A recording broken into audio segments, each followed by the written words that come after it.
I'm Jessica, and I'm 27 years old. After graduating from vocational school, I began working in medical administration. It was a busy but rewarding job, and I felt a deep sense of fulfillment. However, I decided to quit when I got married. My husband, John, wanted me to focus on our home and asked me to take care of his mother. "Please look after my mother. I'm begging you," he said. "Don't worry, I'll do my best to care for her," I assured him.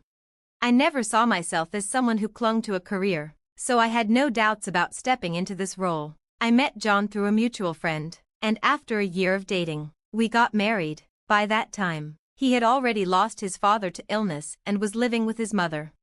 "This will be a big help," John said. "I worry about her being all alone."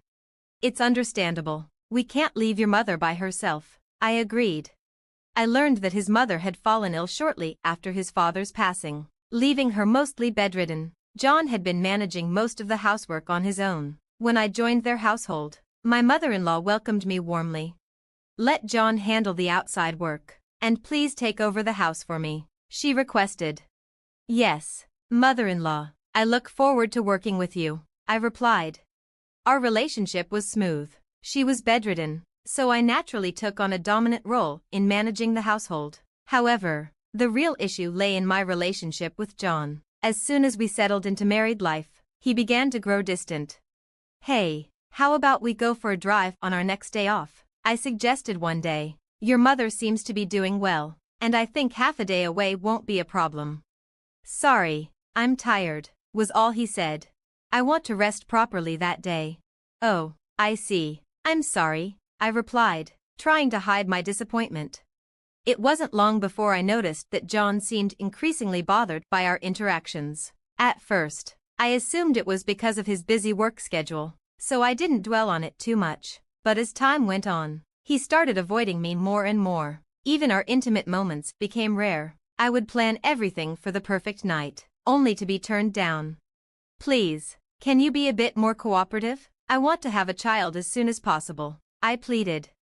"I understand how you feel, I want that too. But, sorry, let's try next time," he would say. As I neared 30, I couldn't help but feel a sense of urgency. My mother-in-law had also been urging us to give her a grandchild, and it was painful not to be able to fulfill her wish. But before we could, she passed away. After her death, John's attitude toward me grew colder and more distant. "Welcome home, John. I made your favorite cream stew for dinner," I greeted him one evening. John, are you listening? "Oh, do you want to take your bath first?" "Got it. I'll be waiting."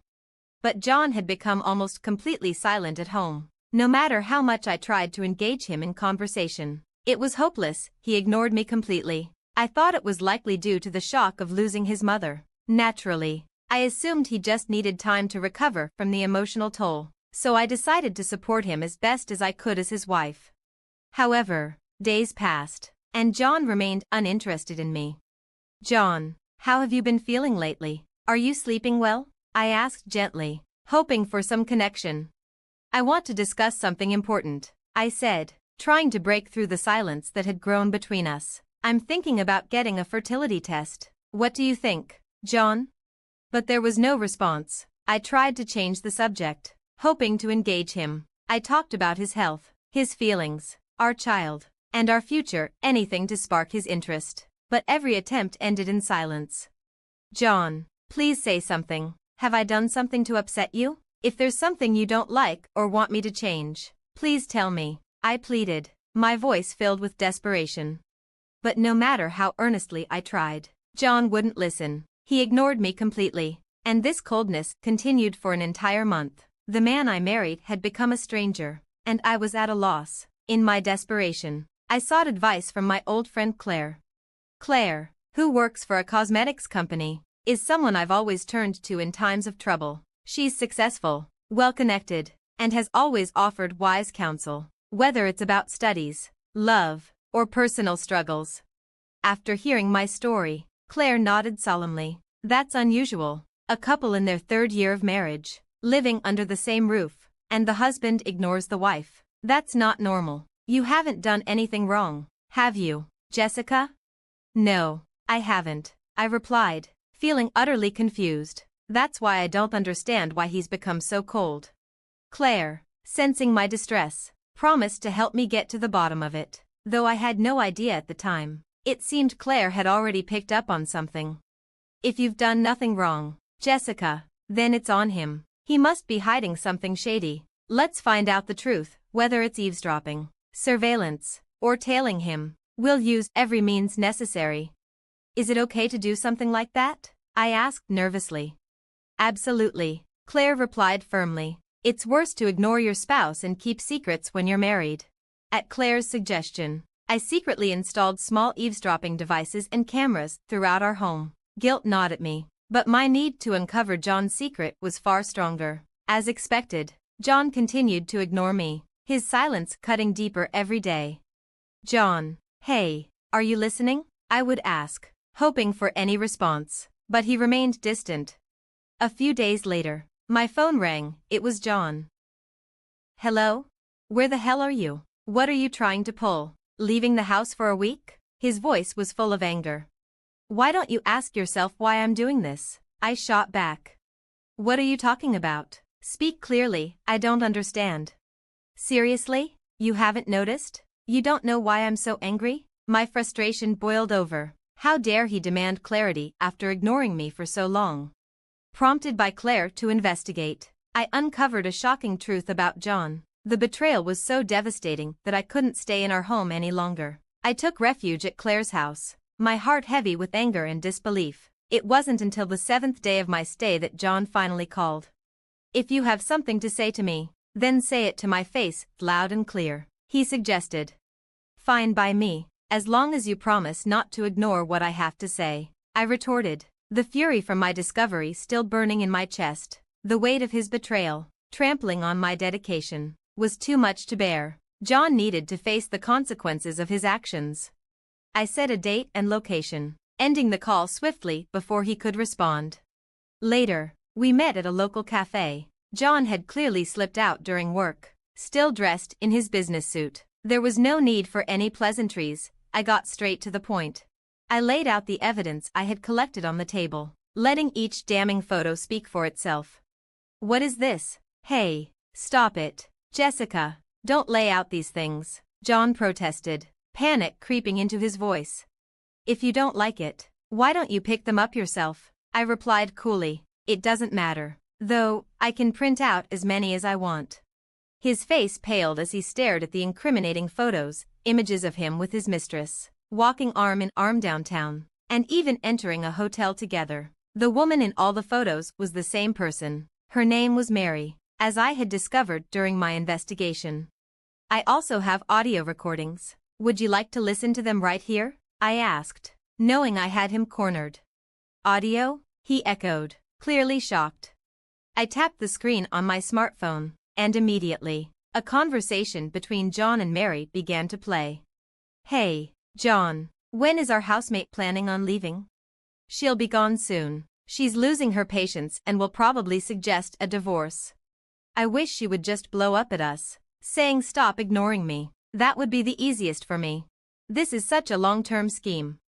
Well, that's just like you, John, isn't it? When I cut off the audio, John looked frustrated, as if he was only now realizing he'd been caught. His expression was a mix of anger and desperation, as if he was on the verge of lashing out.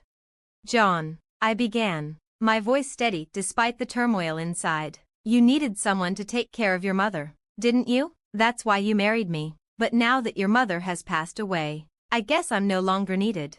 John's true intention had always been Mary, but Mary had no desire to take care of his mother. So he chose me, the one willing to shoulder that responsibility. To him, it didn't matter who took on the burdensome duty of caregiving, as long as someone did. After his mother passed away, the housemaid was no longer needed, and that's when his plan to make life unbearable and push me toward divorce began to unfold.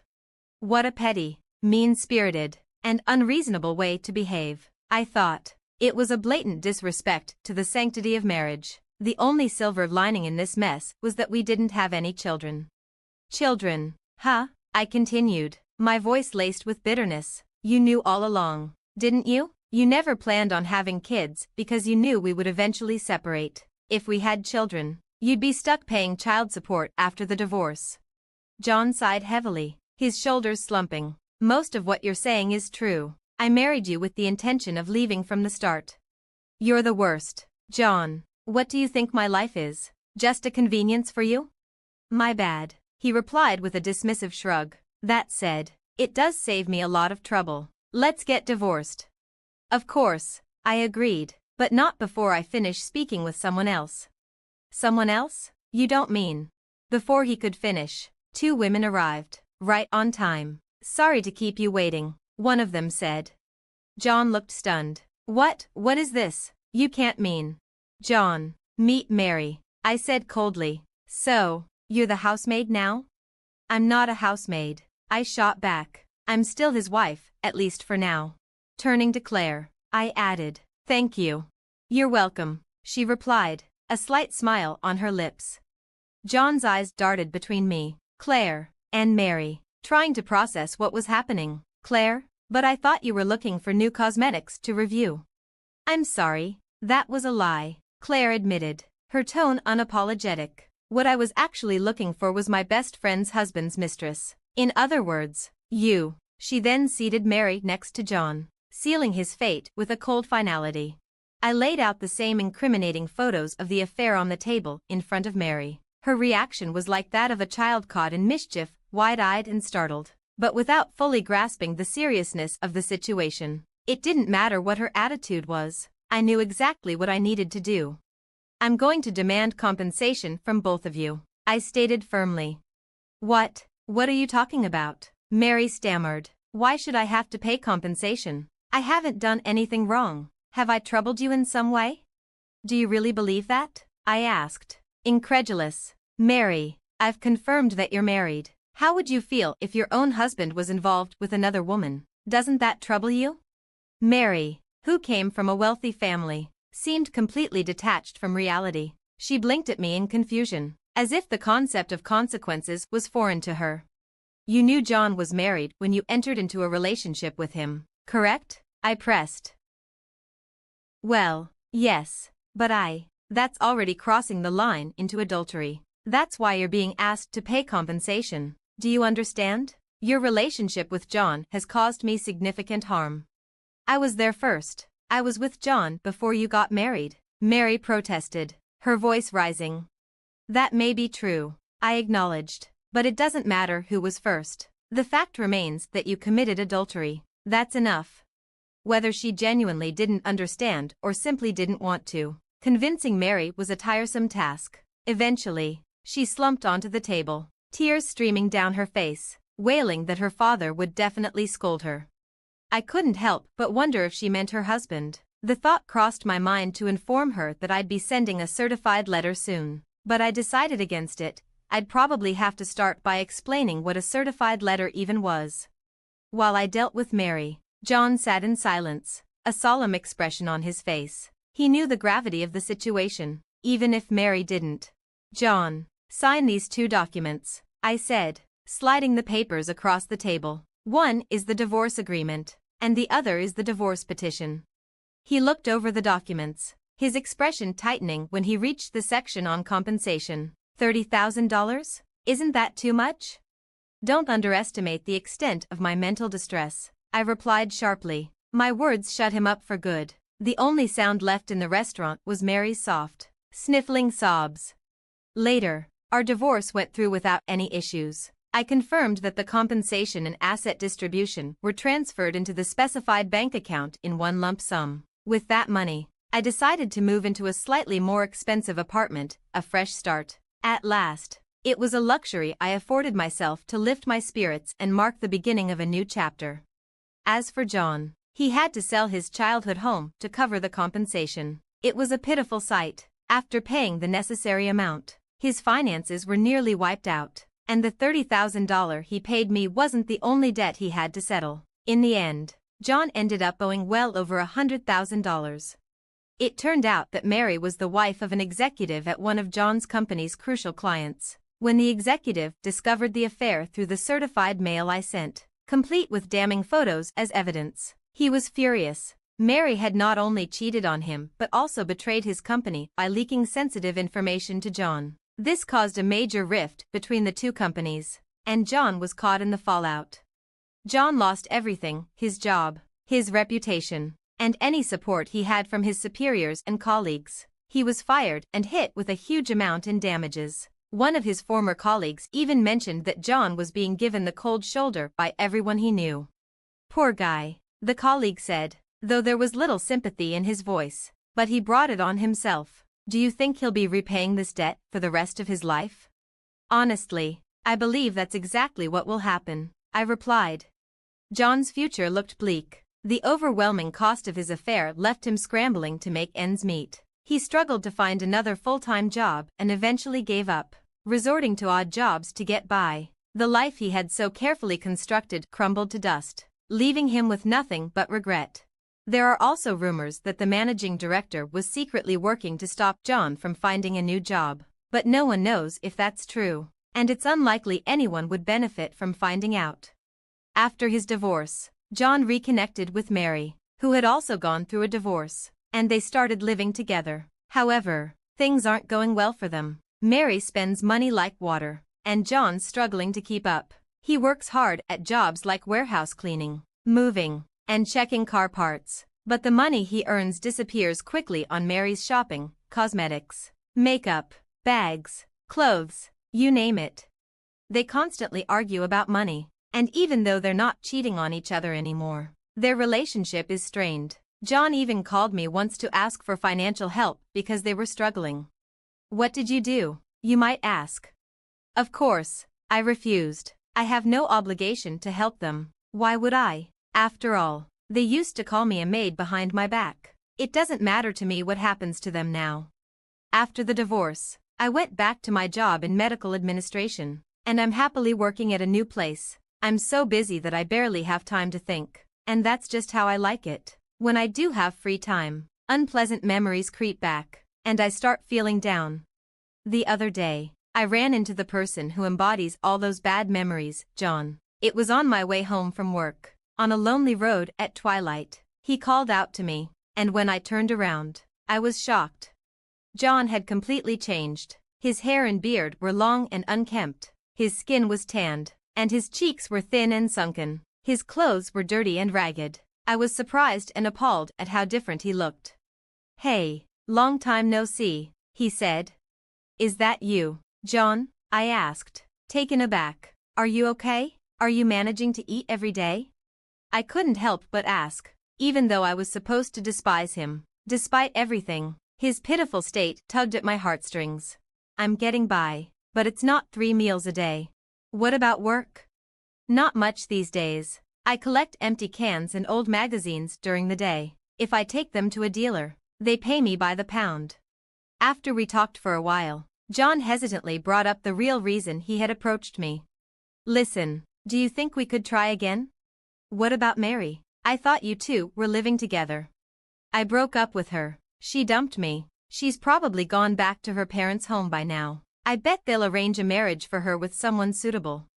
As he talked about Mary, his face twisted with pain. It must have been a difficult breakup, even hard for him to talk about with me. But despite his current pitiful state, I couldn't offer him any help. The memory of the abuse I suffered is still fresh and infuriating.